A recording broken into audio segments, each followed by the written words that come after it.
फिर अमरीश जी के क्लासेस में आप लोग का स्वागत है। तो हम लोग भारतीय संविधान का विकास के बारे में कल पार्ट 1 हम लोग पढ़े थे। आज पार्ट 2 पढ़ेंगे भारतीय संविधान का विकास, जिसमें हम लोग पढ़े थे क्या कि भारतीय संविधान का विकास दो तरह से हुआ था। पहला क्या था कि ब्रिटिश ईस्ट इंडिया कंपनी के माध्यम से हुआ था, और दूसरा हुआ था ब्रिटिश क्राउन यानी ब्रिटेन के राजा के माध्यम से संविधान का विकास। तो ब्रिटिश ईस्ट इंडिया कंपनी के माध्यम से विकास, ब्रिटिश ईस्ट इंडिया कंपनी के द्वारा जो विकास हुआ था उसके माध्यम एक बार हम लोग रिकॉल करते हैं। तो ब्रिटिश ईस्ट इंडिया कंपनी के माध्यम से जो विकास हुआ था वो सबसे पहले क्या था, तो 1773 का रेगुलेटिंग एक्ट था। प्रथम विकास क्या था, नियम कानून क्या था, तो 1773 के रेगुलेटिंग के तहत कुछ उसमें संविधान में वर्णन किया गया था। उसके बाद 1784 का पिट्स इंडिया एक्ट लाया गया था ईस्ट इंडिया कंपनी के द्वारा अपने संविधान को चलाने के लिए। उसके बाद क्या था, तीसरा था कि यहाँ के बाद पिट्स इंडिया एक्ट के बाद लोग क्या लाया, चार्टर एक्ट लाया। चार्टर एक्ट लाया तो उसमें 4 गो चार्टर एक्ट लाए थे। कितने चार्टर एक्ट लाए थे? चार्टर एक्ट, ये चार्टर एक्ट जो कितना लाए थे, ये 4 चार्टर एक्ट लाए थे। ठीक है, तो सबसे पहला जो चार्टर एक्ट था वो 1793 ईस्वी में लाया गया। पहला चार्टर एक्ट कब लाया गया था, तो 1793 में। उसके बाद क्या हुआ कि 1793 के बाद इसमें क्या किया गया कि हर एक 20 वर्षों का कार्यकाल बढ़ाया गया। मतलब कि 1793 में पारित हुआ कि हर एक 20 साल के बाद एक नया चार्टर एक्ट आएगा। कितना साल के बाद? 20 साल के बाद एक नया चार्टर एक्ट आएगा। तो मान के चलिए कि ये आपका 1793 है, तो 1793 में अगर हम 20 जोड़ देते हैं, कितना हो गया? 1813 आ गया। फिर इसमें अगर हम 20 जोड़ देते हैं तो आ गया 1853। मतलब 20 वर्ष कार्यकाल बढ़ाने का जो क्रिया है तो वो कितना तक चला? 1853 चार्टर एक्ट तक का। 1853 में चार्टर एक्ट क्या हुआ? समाप्त हो गया।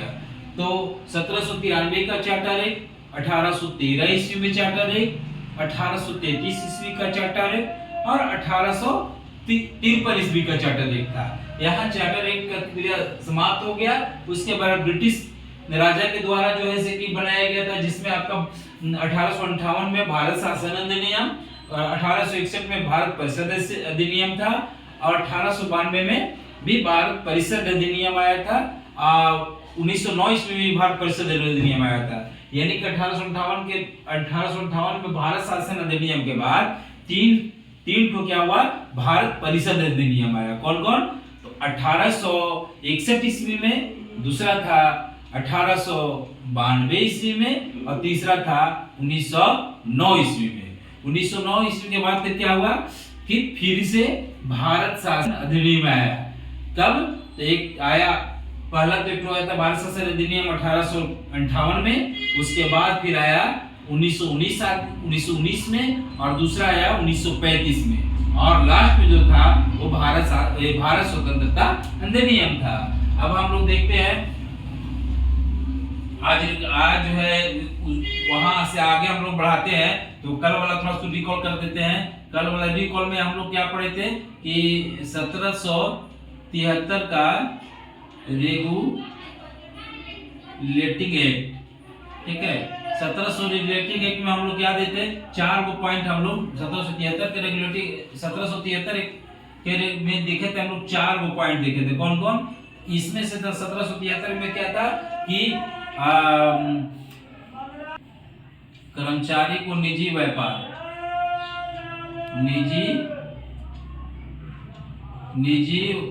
व्यापार और भारतीयों से रिश्वत एवं उपहार पर क्या था? प्रतिबंध था। ठीक है, दूसरा क्या था? भारतीय कर्मचारी निजी व्यापार नहीं कर सकते थे, भारतीय से उपहार या फिर किसी प्रकार का वो जो है कि रिश्वत नहीं ले सकते थे। दूसरा क्या था कि बंगाल के गवर्नर जनरल को बंगाल के बंगाल के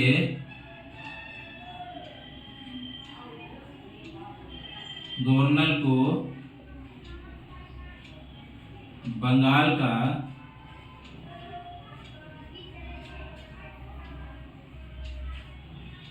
बंगाल का गवर्नर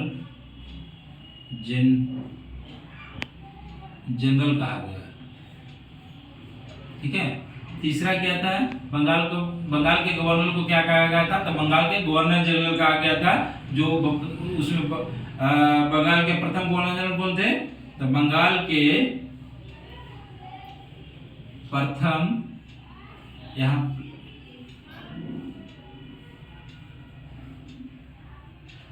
बंगाल के प्रथम गवर्नर जनरल कौन थे, तो लॉर्ड जेम्स हेस्टिंग्स था है। तो जेम्स लॉर्ड हेस्टिंग था। कौन था, लॉर्ड हेस्टिंग था। लॉर्ड हेस्टिंग थे। बंगाल का प्रथम गवर्नर कौन थे, तो लॉर्ड हेस्टिंग थे। ठीक है। तो ये चीज क्या था कि इतना चीज इसमें क्या था कि कर्मचारियों को निजी व्यापार और भारतीय से रिश्वत लेना, उपहार लेना प्रतिबंध था।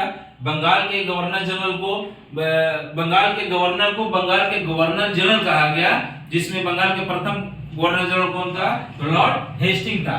उसके बाद क्या था, तीसरा में था कि 1774 ईस्वी में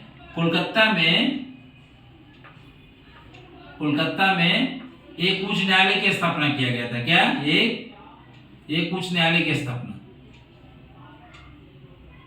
उच्च न्यायालय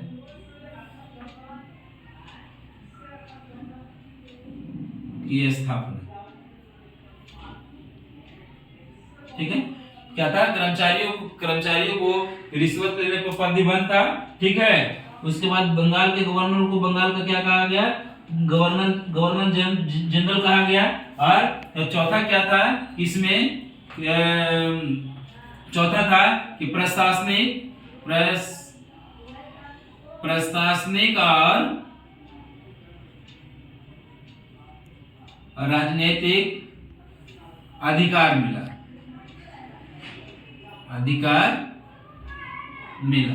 ठीक है। तो 1773 में चार इंपॉर्टेंट बताए थे, कल भी बताए थे। क्या क्या, तो कर्मचारी को निजी व्यापार करने और भारत से उपहार लेने और रिश्वत लेने पर प्रतिबंध था। दूसरा क्या था कि 1774 ईस्वी में कलकत्ता में एक उच्च न्यायालय की स्थापना किया गया था, जिसमें एक मुख्य न्यायाधीश और 3 अन्य न्यायाधीश थे। उसके बाद तीसरा क्या था कि बंगाल के गवर्नर जो थे, पहले बंगाल के गवर्नर हुआ करते थे। जब बंगाल पर मुर्शिद कुली खां वगैरह जितने भी शासक, बंगाल के शासक थे, जब शासन करते थे, तो क्या होता था, बंगाल का गवर्नर होता था। लेकिन जैसे ईस्ट इंडिया कंपनी बंगाल पर शासन करने आया, तो बंगाल के गवर्नर के पद को हटा करके क्या किया, बंगाल के गवर्नर जनरल कर दिया, जिसका बंगाल के प्रथम गवर्नर जनरल कौन गए, लॉर्ड हेस्टिंग्स हो गए। उसके बाद कलकत्ता में 1774 ईस्वी में उच्च न्यायालय की व्यवस्था की गई और प्रशासनिक और राजनीतिक अधिकार मिला। पहले प्रशासन को और राजनीतिक व्यक्ति को ब्रिटिश ईस्ट इंडिया कंपनी में हस्तक्षेप करने का कोई अधिकार नहीं था। यह हो गया। उसके बाद हम लोग 1773 के बाद दूसरा क्या आ गया, दूसरा मेरा आ गया 1784 का पिट्स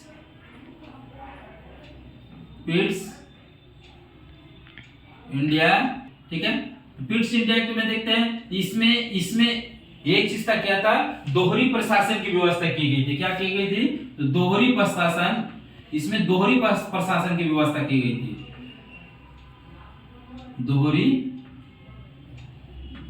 प्रशासन, जिसमें दोहरी प्रशासन के अंतर्गत क्या था, दो समितियां बनी थी, 2 नियंत्रण बोर्ड बने थे, जिसका नाम था, पहला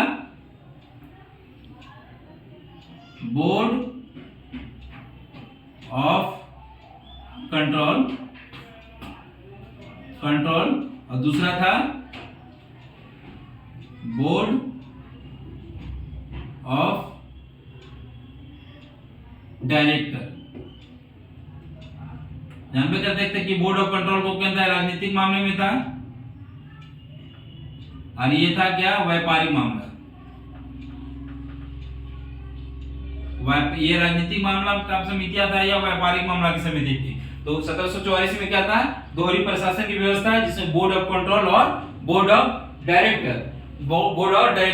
उसके बाद ये 1784 में एक चीज का वर्णन किया गया, जो दोहरी प्रशासन नीति, जिसमें बोर्ड ऑफ डायरेक्टर और बोर्ड ऑफ कंट्रोल। उसके बाद 1784 के बाद फिट्स इंडिया के बाद क्या आता है, तो 1793 का चार्टर एक्ट यहां से स्टार्ट हो जाता है, चार्टर एक्ट। तो चार्टर एक्ट में भी इंपॉर्टेंट क्या है, तो उसमें भी एक चीज महत्वपूर्ण है, क्या है, ये जो बोर्ड ऑफ कंट्रोल और बोर्ड ऑफ डायरेक्टर जो नियंत्रण बोर्ड था, और नियंत्रण बोर्ड के कर्मचारियों को भारतीय राजस्व से वेतन देने की व्यवस्था की गई। क्या हुआ,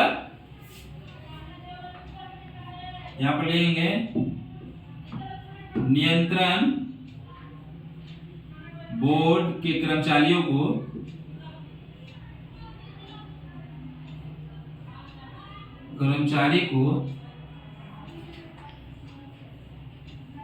भारतीय राजस्व से